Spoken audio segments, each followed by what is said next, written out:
নমস্কাৰ সকলোকে স্বাগতম জনাইছো এছএমএছ স্কুল নামৰ এই চেনেলটিলৈ। আজি আমি পঞ্চম অধ্যায় বচনৰ আধুনিক শ্ৰেণী বিভাজন এইটো আৰম্ভ কৰিবলৈ ওলাইছো আৰু আগৰ চেপ্টাৰ কেইটা অলৰেডি আমি ডিসকাস কৰিছো, কোৱেশ্চন এনসাৰ বিলাকো কিছুমান ডিসকাস কৰিছো। সো তোমালোকৰ যদি কিবা ডাউট আছে তাতে মোক কমেন্ট সেকশনত জনাবা। বহুত দিনৰ বিৰতিৰ মূৰত আজি ভিডিওটো লৈ আহিছো। সো বেছি দেৰি নকৰি আমি ভিডিওটো আৰম্ভ কৰো। আমি বচন কি বচনৰ সংজ্ঞাৰ লগতে বচনৰ কিছুমান শ্ৰেণী বিভাজনো পাইছো আৰু এই অধ্যায়টোত আমি বচনৰ আধুনিক যেটো মডাৰ্ন ক্লাসিফিকেশন আছে, আধুনিক শ্ৰেণী বিভাজন আছে, সেইটোৰ বিষয়ে জানিব পাম। এতিয়া তোমালোকৰ যদি প্ৰশ্ন হয় যে আগতে যেহেতু বচনৰ পৰম্পৰাগত শ্ৰেণী বিভাজন আছে, তেনেহলে বচনৰ আকৌ নতুন আধুনিক শ্ৰেণী বিভাজনৰ প্ৰয়োজনীয়তা কিয় হ'ল? কাৰণ পৰম্পৰাগত যিখিনি শ্ৰেণী বিভাজন আছে সেইখিনি বিভিন্নজন তৰ্ক বিজ্ঞানীয়ে মানে আধুনিক সময়ৰ তৰ্ক বিজ্ঞানীসকলে তাক সম্পূৰ্ণভাৱে অসন্তোষজনক বুলি মত প্ৰকাশ কৰে। মানে সেই শ্ৰেণী বিভাজনখিনি ঠিক নহয়, শুদ্ধ নহয় বুলি, সন্তোষজনক নহয় বুলি তেওঁলোকে মত প্ৰকাশ কৰে। আৰু সেই কাৰণে এই আধুনিক তৰ্ক বিজ্ঞানীসকলে যেহেতু আগৰ শ্ৰেণী বিভাজনখিনি অসম্পূৰ্ণ আৰু অপৰ্যাপ্ত বিশ্লেষণৰ ওপৰত প্ৰতিষ্ঠিত, মানে ভালকৈ বিশ্লেষণ নকৰাকে বা অসম্পূৰ্ণকৈ শ্ৰেণী বিভাজন কৰা হৈছে আগৰখিনি, সেই কাৰণে এই আধুনিক তৰ্ক বিজ্ঞানীসকলে নতুন প্ৰকাৰৰ বচনৰ শ্ৰেণী বিভাজনটো দাঙি ধৰিছে। আধুনিক তৰ্ক বিজ্ঞানীসকলৰ মতে বচনৰ এটা সংজ্ঞা আছে। তোমালোকৰ যদি প্ৰশ্ন হয় যে আধুনিক তৰ্ক বিজ্ঞানীসকলৰ মতে বচনৰ সংজ্ঞা দিয়া, তেতিয়া তোমালোকে লিখিব লাগিব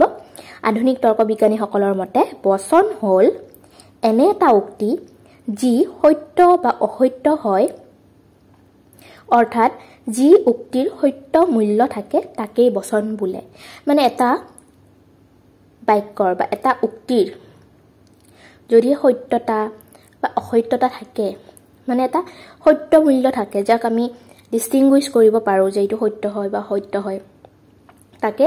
বচন বুলি কয় আধুনিক তৰ্ক বিজ্ঞানীসকলে। আৰু তেওঁলোকে বচনৰ গঠন, বচনটো কেনেকৈ গঠন হৈছে, গঠিত কৰা হৈছে আৰু বচনত ব্যৱহাৰ হোৱা যিখিনি উপাদান আছে সেইবিলাকৰ সাংগঠনিক বৈশিষ্ট্য কেনেকৈ সংগঠিত হৈছে বা কেনেকৈ বাক্যটো গঠন কৰা হৈছে তাৰ বৈশিষ্ট্যবিলাকলৈ লক্ষ্য কৰি বচনক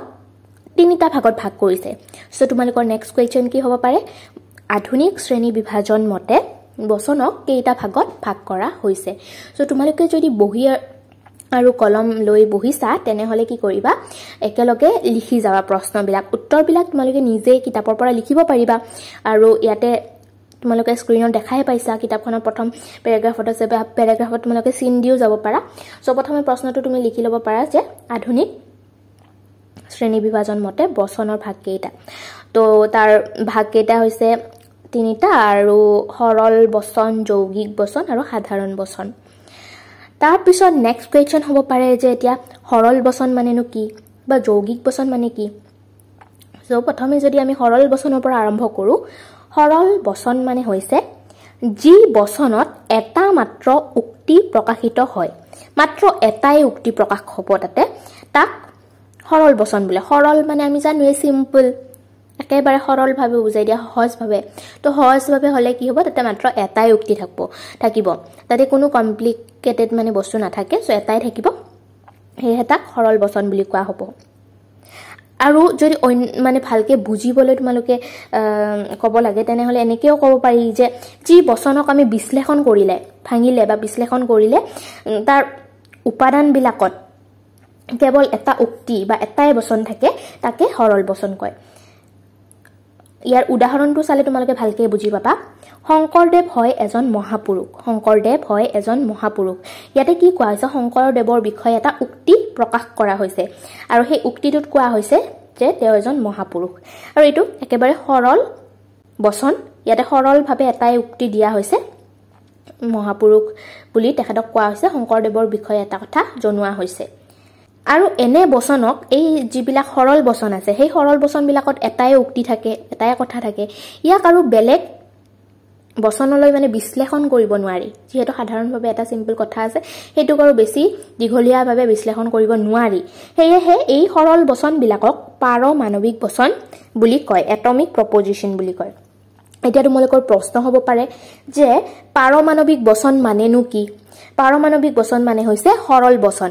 আৰু এনেকেও কোৱেশ্চন হ'ব পাৰে যে সৰল বচনক কিয় পাৰমাণৱিক বচন বুলি কোৱা হয় তেতিয়া তোমালোকে লিখিব লাগিব যেহেতু সৰল বচনবিলাকক আমি বিশ্লেষণ কৰিব নোৱাৰো কোনো আন বচনলৈ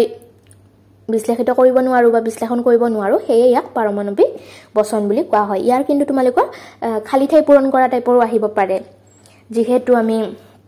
সৰল বচনক বিশ্লেষিত কৰিব নোৱাৰো হেয়ে ইয়াক ডেশ বোলে ডেশত কি হ'ব পাৰমাণৱিক বচন আৰু এই যেটো সৰল বচন আছে আমি তিনিটা ভাগ পালো সৰল বচন যৌগিক বচন আৰু সাধাৰণ বচন তাৰে এই তিনিটাৰ প্ৰথমটো পালো আমি সৰল বচন আৰু এই সৰল বচনৰ আকৌ চাৰিটা ভাগ কৰা হৈছে প্ৰথমটো হৈছে উদ্দেশ্যবিহীন বচন দ্বিতীয়টো হৈছে উদ্দেশ্য বিধেয় আকাৰ বচন তৃতীয়টো হৈছে সমান্ধাত্মক বচন আৰু চতুৰ্থটো হৈছে শ্ৰেণী সদস্যতামূলক বচন এতিয়া তোমালোকৰ এনেকৈ প্ৰশ্ন হ'ব যে সৰল বচন বুলিলে কি বুজা ইয়াৰ ভাগকেইটা কি কি ভাগকেইটাৰ সংজ্ঞা লিখা তেনেকে প্ৰশ্নবিলাক হ'ব পাৰে এতিয়া আমি চাই লৈছো যে উদ্দেশ্যবিহীন বচন মানেনো কি উদ্দেশ্যবিহীন বচন মানে যিবিলাক সৰল বচনত উদ্দেশ্য পদটো স্পষ্টকৈ নাথাকে উদ্দেশ্যবিহীন আমি শব্দটোতে গম পাওঁ যে উদ্দেশ্যবিহীন উদ্দেশ্য নাই সো যি বচনৰ উদ্দেশ্যবিলাক স্পষ্ট হৈ নাথাকে বা উজ্জ্বল হৈ থাকে তাকে আমি উদ্দেশ্যবিহীন বচন বোলো যেনে জুই বৰষুণ উদাহৰণ কেইটা দেখিলে তুমি গম পাবা জুই তাতে একো কোৱা হোৱা নাই জুই লাগিছে জুই মানে কি বৰষুণ দিছে দিয়া নাই একো তাত উদ্দেশ্যবিলাক ভালকে প্ৰকাশ পোৱা নাই উদ্দেশ্যবিহীন হৈ আছে সো তেনেকুৱা বচনক আমি কি বুলি কম উদ্দেশ্যবিহীন বচন বুলি কম তাৰ নেক্সটটো হৈছে উদ্দেশ্য বিধেয় আকাৰ বচন যিবিলাক সৰল বচনত স্পষ্টকৈ এটা উদ্দেশ্য পদ থাকে এটা বিধেয় পদ থাকে আৰু এই বিধেয় পদে উদ্দেশ্য পদৰ কিবা গুণ অথবা বৈশিষ্ট্যৰ বিষয়ে সাব্যস্ত কৰে সদৰ্থক হওক নয়ৰ্থক হওক যিকোনো ৰূপত তাকে উদ্দেশ্য বিধেয় আকাৰ বচন বোলে চোৱা এটা বচন আগতেও পাইছো এটা বচনত আমি উদ্দেশ্য থাকে বিধেয় থাকে আৰু বিধেয়টোৱে কি কৰে উদ্দেশ্যৰ বিষয়ে কিছু কথা কয় জনায় যেনে ফৰ এক্সাম্পল সক্ৰেটিছ হয় জ্ঞানী এটা সক্ৰেটিছ উদ্দেশ্য তেখেতৰ বিষয়ে এটা কথা কোৱা হৈছে জ্ঞানী বুলি কোৱা হৈছে জ্ঞানীটো ইয়াত বিধেয় হৈছে আৰু বিধেয়টোৱে কি কৰিছে উদ্দেশ্যটোৰ বিষয়ে কিবা এটা আমাক বৈশিষ্ট্যৰ কথা জনাইছে বা তেওঁৰ এটা গুণৰ বিষয়ে কৈছে তো তেনেকুৱা বাক্যবিলাকক আমি উদ্দেশ্য বিধেয় আকাৰ বচন বুলি কম লাচিত বৰফুকন হয় সাহসী ইয়াত লাচিত বৰফুকনৰ বিষয়ে উদ্দেশ্য হিচাপে কোৱা হৈছে আৰু তেওঁক সাহসী বুলি কোৱা হৈছে সাহসীটো হৈছে ইয়াতে বিধেয় আৰু তোমালোকে এই শব্দটো দেখিলে গম পাবা যে উদ্দেশ্য বিধেয় আকাৰ বচন তাৰ মানে ইয়াতে উদ্দেশ্য আৰু বিধেয় দুটাই স্পষ্টকৈ থাকিব লাগিব ঠিক আছে তাৰ পিছত থাৰ্ডটো হৈছে সম্বন্ধাত্মক বচন যিবোৰ সৰল বচনত বচনটোৰ অন্তৰ্গত উপাদানসমূহৰ মাজত থকা সম্বন্ধ প্ৰকাশ পায় তাকে সম্বন্ধাত্মক বচন বোলে সম্বন্ধৰ পৰা আছে সম্বন্ধাত্মক মানে সম্বন্ধ থকা আমি এক্সাম্পলটো যদি চাওঁ মেকুৰীয়ে মাছ ভাল পায় মেকুৰী আৰু মাছৰ এটা সম্পৰ্কৰ কথা সম্বন্ধৰ কথা ইয়াত জনোৱা হৈছে শিক্ষকে ছাত্ৰক তৰ্ক বিজ্ঞান শিকায় ইয়াতে ছাত্ৰ আৰু শিক্ষকৰ মাজৰ সম্বন্ধৰ কথা হুচুৱা হৈছে এনেকুৱা বাক্যত কি হৈছে আমি সম্বন্ধটো ধৰিব পাৰিছো সহজভাৱে তো এনেকুৱা শব্দবিলাকক এনেকুৱা বচনবিলাকক সম্বন্ধাত্মক বচন বুলি কোৱা হ'ব মনত থাকিব তোমালোকে যেটো ওয়াৰ্ড আছে সেই ওয়াৰ্ডটো ভালকে বুজি লবলৈ চেষ্টা কৰা সম্বন্ধাত্মক বা উদ্দেশ্য বিধেয় উদ্দেশ্য বিহীন তো শব্দকেইটাৰ পৰাই তোমালোকে সংজ্ঞাটো যদি তোমালোকৰ মনতো নাথাকে তোমালোকে সেই শব্দকেইটাৰ পৰাই লিখি দিব পাৰিবা শ্ৰেণী সদস্যতামূলক বচন সো ডি2 হৈছে আমাৰ 4 নম্বৰ সৰল বচনটো হৈছে শ্ৰেণী সদস্যতামূলক বচন যি সৰল বচনত কোনো ব্যক্তি বস্তু বা বিষয় এটা শ্ৰেণীৰ অন্তৰ্ভুক্ত সদস্য ৰূপে প্ৰকাশ কৰা হয় তাকে শ্ৰেণী সদস্যতামূলক বচন বোলে যেটো আমি শব্দটোৰ পৰা গম পালো শ্ৰেণী সদস্যতা মানে এটা শ্ৰেণীৰ বিষয়ে এটা শ্ৰেণীত ইয়াৰ সদস্যতাৰ বিষয়ে অন্তৰ্ভুক্ত হয় নে নহয় সদস্য হয় নে নহয় তাৰ বিষয়ে প্ৰকাশ কৰা হয় তাকে কি কোৱা হ'ব শ্ৰেণী সদস্যতামূলক বচন বুলি কোৱা হ'ব ইয়াৰ আমি উদাহৰণটো চালে ভালকে বুজি পাম ডক্টৰ ভূপেন হাজৰিকা এজন সংগীতজ্ঞ বুলি কোৱাৰ লগে লগে ইয়াত কি হৈছে শ্ৰেণীটোৰ গায়ক শ্ৰেণীটোৰ বা সংগীত লিখা মানুহখিনিৰ বিষয়ে বুজোৱা হৈছে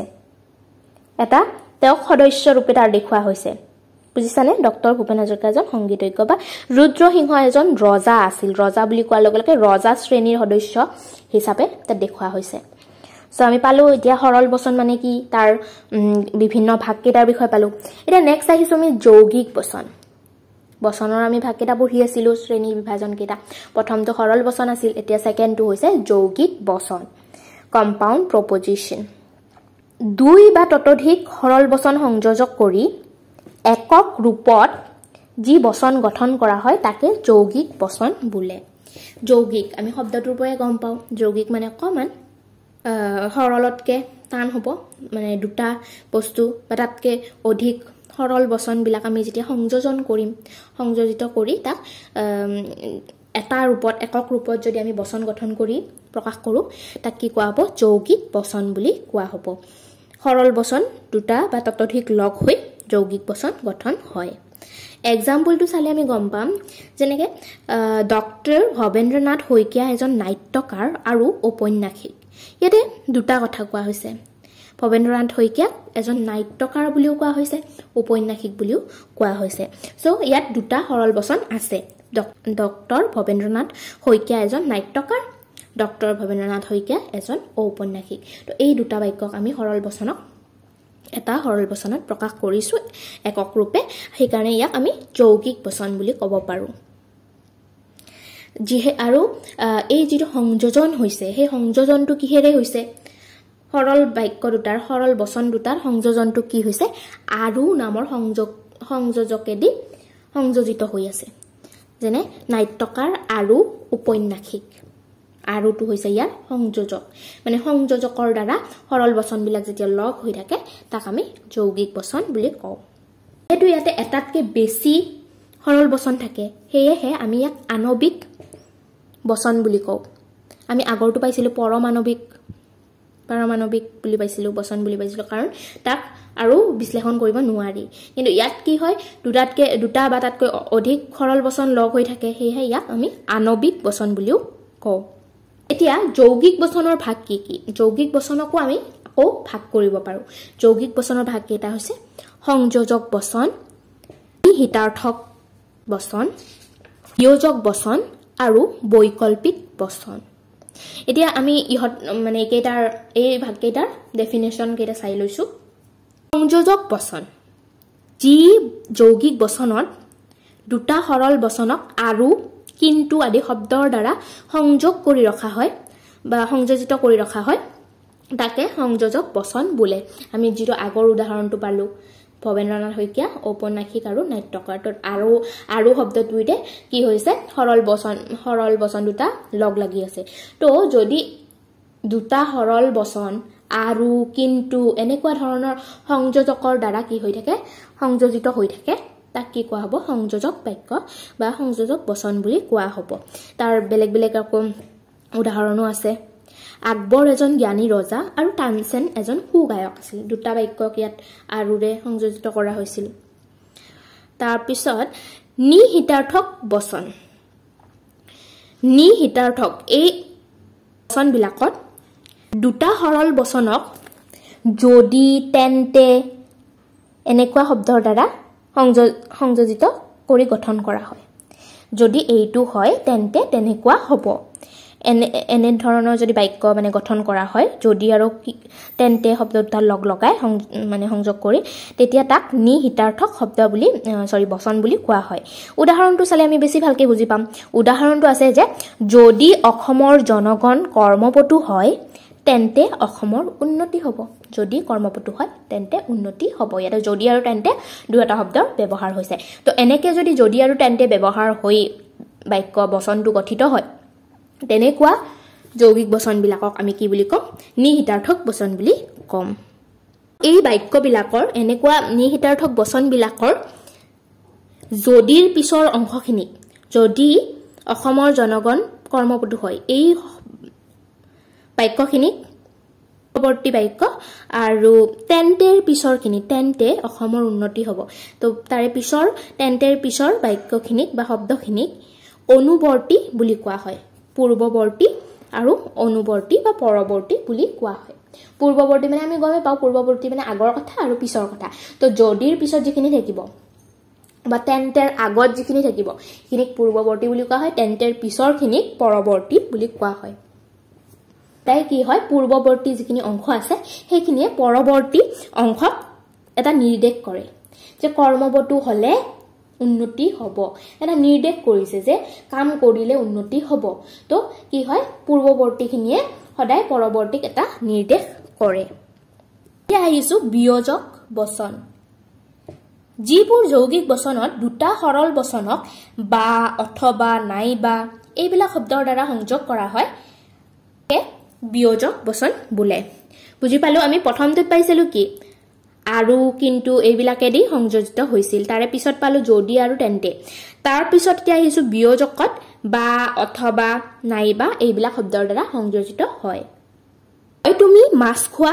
নাইবা মাংস খোৱা ইয়াতে কি হৈছে হয় তুমি মাছ খোৱা নাইবা মাংস খোৱা তো ইয়াতে নাইবা শব্দৰ দ্বাৰা বাক্যটো সংযোজিত হৈছে বাক্য দুটা এয়াহে ইয়াক বিয়োজক বাক্য বুলিব বৈকল্পিক বচন তাৰ পিছৰ ভাগটো হৈছে বৈকল্পিক বচন যিবোৰ যৌগিক বচনত দুটা সৰল বচনক বা অথবা নাইবা হয় নহয় আদি শব্দৰ দ্বাৰা সংযোগ কৰা হয় আৰু বচনটো ঐকান্তিক অৰ্থত প্ৰকাশ কৰা হয় তাকে বৈকল্পিক বচন বোলে বৈকল্পিক মানে কি বিকল্প হিচাপে যেটো বাক্য প্ৰকাশ কৰা হয় তাকে আমি বৈকল্পিক বচন বুলিও ক'ব পাৰো কিন্তু তোমালোকে সংজ্ঞাটো লিখতে এনেকে লিখিব লাগিব যিবোৰ যৌগিক বচনত মানে বা অথবা নাইবা হয় নহয় এইবিলাক সংযোগ কৰি পেলাই বচনটো ঐকান্তিক অৰ্থত প্ৰকাশ কৰা হয় তাকে বৈকল্পিক বচন বোলে ইয়াৰ উদাহৰণটো তোমালোকে চাই লোৱা তেতিয়া ভালকে বুজি পাবা হয় শেক্সপিয়াৰ পুৰুষ নহয় মহিলা হয় শেক্সপিয়াৰ পুৰুষ নহয় মহিলা ইয়াতে হয় আৰু নহয় শব্দৰ দ্বাৰা কি কৰা হৈছে বাক্যটো সংযোগ কৰা হৈছে হয় শেক্সপিয়াৰ পুৰুষ নহয় মহিলা সো এটো কি হ'ব এটা বৈকল্পিক বচন হ'ব খেলখনত হয়তো ভাৰত অথবা অস্ট্ৰেলিয়া জিকিব ইয়াত অথবাৰ দ্বাৰা কি হৈছে সংযুক্ত কৰা হৈছে এনে বচন বিলাকত ইয়াৰ যেটো ঐকান্তিক আছে তাৰ অৰ্থটো হয় নহয় যিকোনো এটা হ'ব হয়তো হয় হ'ব অথবা নহয় হ'ব কিন্তু দুটাই হ'ব নোৱাৰে বুজি পাইছা হয়তো ভাৰত জিকিব নহলে অস্ট্ৰেলিয়া জিকিব দুটাই জিকিব নোৱাৰে বা শেক্সপিয়াৰ হয়তো পুৰুষ হ'ব নহলে মহিলা হ'ব দুটাই হ'ব নোৱাৰে কিন্তু আগৰটোত কেনেকুৱা আছিল হয় তুমি মাছ খোৱা নাইবা মাংস খোৱা তাতে হয়তো তুমি মাছও খাব পাৰা নহলে মাংসও খাব পাৰা আৰু উভয়ও খাব পাৰা একো প্ৰবলেম নাই ৰাহুল অহংকাৰী নহয় নাইবা দুষ্টও নহয় ৰাহুল অহংকাৰী নহয় কিন্তু অহংকাৰী নহয় আৰু দুষ্টও নহয় দুটাই নহয় তো ইয়াত উভয়টোৱে হ'ব পাৰে বুজি পাইছা যদি তোমালোকে বিয়োজক আৰু বৈকল্পিক বচনৰ মাজত পাৰ্থক্যটো লাগে তেনেহলে কি হয় আমি হয় নহয় দুটাতে ব্যৱহাৰ কৰো কিন্তু প্ৰথমটোত কি হয় বিয়োজকত হয় নহয় উভয়ে মানে শুদ্ধ হ'ব পাৰে বুজি পাইছানে কিন্তু সেকেন্ডত কি হয় ভাৰত জিতিব নহলে অস্ট্ৰেলিয়া জিতিব হেতু মনত ৰাখিবা উদাহৰণটো ঠিক আছে তাৰ পিছত এতিয়া আহিছো আমি থাৰ্ড শ্ৰেণী বিভাজনটো হেতু হৈছে সাধাৰণ বচন আগৰ কেটা কি পালো আমি সৰল বচন আৰু যৌগিক বচন এতিয়া থাৰ্ডটো আহিছো সাধাৰণ বচন জেনাৰেল প্ৰপজিশন এই বচনত কোনো বস্তুৰ অস্তিত্ব নাইবা সকলো বস্তু সম্পৰ্কত কোনো গুণ বা ধৰ্মক স্বীকাৰ বা অস্বীকাৰ কৰা হয় নাইবা দুটা শ্ৰেণীৰ মাজত সম্বন্ধ স্থাপন কৰা হয় তাকে সাধাৰণ বচন বোলে যেনে আমি গমে পালো বেছিভাগ যিবিলাক সাধাৰণভাৱে আমি বচনবিলাক প্ৰকাশ কৰো সকলোবিলাক বচনতে কি হয় বেছিভাগ আমি উদ্দেশ্য আৰু বিধেয়ৰ মাজত এটা সম্পৰ্ক বিচাৰি পাও বা কি হয় বিধেয়ে উদ্দেশ্যৰ বিষয়ে কিবা এটা গুণ বৈশিষ্ট্য ইত্যাদিৰ কথা বা ধৰ্মৰ কথা স্বীকাৰ বা অস্বীকাৰ কৰে মানুহ হয় মৰণশীল ইয়াতে মানুহৰ বিষয়ে কোৱা হৈছে স্বীকাৰ কৰা হৈছে যে তেওঁলোক মৰণশীল হয় তো তেনেকুৱা ধৰণৰ আমি গুণ বা ধৰ্মক স্বীকাৰ বা অস্বীকাৰ কৰো আৰু দুটা শ্ৰেণীৰ মাজতো ইয়াত সম্বন্ধ স্থাপন কৰা দেখা যায় কিছুমান বাক্যত আমি সম্বন্ধ স্থাপন কৰিবলৈ চেষ্টা কৰো আৰু উদাহৰণবিলাক চালে তোমালোকে গম পাবা সকলো বস্তু পৰিৱৰ্তনশীল ইয়াত সকলো বস্তুৰ ক্ষেত্ৰত পৰিৱৰ্তনশীল গুণটোক দেখুওৱা হৈছে বৈশিষ্ট্যটোক দেখুওৱা হৈছে সকলো দাৰ্শনিক হয় মানুহ ইয়াত দাৰ্শনিক সকলৰ বিষয়ে কোৱা হৈছে আৰু তেওঁলোকৰ মানুহ যে মানৱীয় গুণ আছে হেতুৰ বিষয়ে কোৱা হৈছে এতিয়া আমি সাধাৰণ বচনক যদি শ্ৰেণী বিভাজন কৰো তেতিয়া তাৰ তিনিটা ভাগ পাম আগৰ দুটাৰ আমি কি পাইছিলো সৰল বচন আৰু যৌগিক বচনৰ চাৰিটা ভাগ আছিল কিন্তু সাধাৰণ বচনৰ তিনিটা ভাগ আছে এই তিনিটা ভাগ হৈছে অস্তিত্বমূলক সাধাৰণ বচন এক বিধেয়যুক্ত সাধাৰণ বচন আৰু শ্ৰেণী সম্পৰ্কীয় সাধাৰণ বচন অস্তিত্বমূলক সাধাৰণ বচন যি সাধাৰণ বচনত কোনো বস্তুৰ অস্তিত্ব স্বীকাৰ কৰা হয় স্বীকাৰ বা অস্বীকাৰ কৰা হয় অস্তিত্ব আছে নে নাই তাৰ বিষয়ে আমি হয় নহয় এটা স্বীকাৰ অস্বীকাৰ কৰিলে তাক অস্তিত্বমূলক সাধাৰণ বচন বোলে তোমালোকৰ সংজ্ঞাবিলাক মনত নাথাকিলেও তোমালোকে সদায় শব্দবিলাক বিশ্লেষণ কৰি পেলাই লিখিব চেষ্টা কৰিবা তুমি পৰীক্ষাত আহিল অস্তিত্বমূলক সাধাৰণ বচন মানে কি লিখা তেতিয়া তুমি নাজানা কিন্তু অস্তিত্ব শব্দটোৰ পৰা তুমি লিখিবলৈ চেষ্টা কৰিবা যে য'ত আমি অস্তিত্ব স্বীকাৰ বা অস্বীকাৰ কৰো তাকে অস্তিত্বমূলক সাধাৰণ বচন বোলে যেনে গড় আছে গড়ৰ বিষয়ে আছে নাই এইটো আমি কি স্বীকাৰ বা অস্বীকাৰ কৰিছো গড় আছে বুলি কৈছে মানে স্বীকাৰ কৰিছো তো এইটো অস্তিত্বমূলক সাধাৰণ বচন হ'ব যুক্ত সাধাৰণ বচন যি সাধাৰণ বচনত এই জগতৰ সকলো বস্তু সম্পৰ্কে কোনো গুণ বা ধৰ্মক স্বীকাৰ বা অস্বীকাৰ কৰা হয় তাকে এক বিধেয়যুক্ত সাধাৰণ বচন বোলে বিধেয়বিলাকে কি কৰে বেছিভাগ ধৰ্ম বা গুণবিলাকৰ স্বীকাৰ বা অস্বীকাৰ কৰে আৰু যিবিলাক সাধাৰণ বচনত আমি এই ধৰ্মবিলাকক স্বীকাৰ অস্বীকাৰ কৰা দেখা যায় তাক এক বিধেয়যুক্ত সাধাৰণ বচন বোলে যেনে সকলো বস্তু গতিশীল ইয়াত সকলো বস্তুবিলাকৰ বিষয়ে গতিশীল বস্তুটোক স্বীকাৰ কৰা হৈছে গুণটোক স্বীকাৰ কৰা হৈছে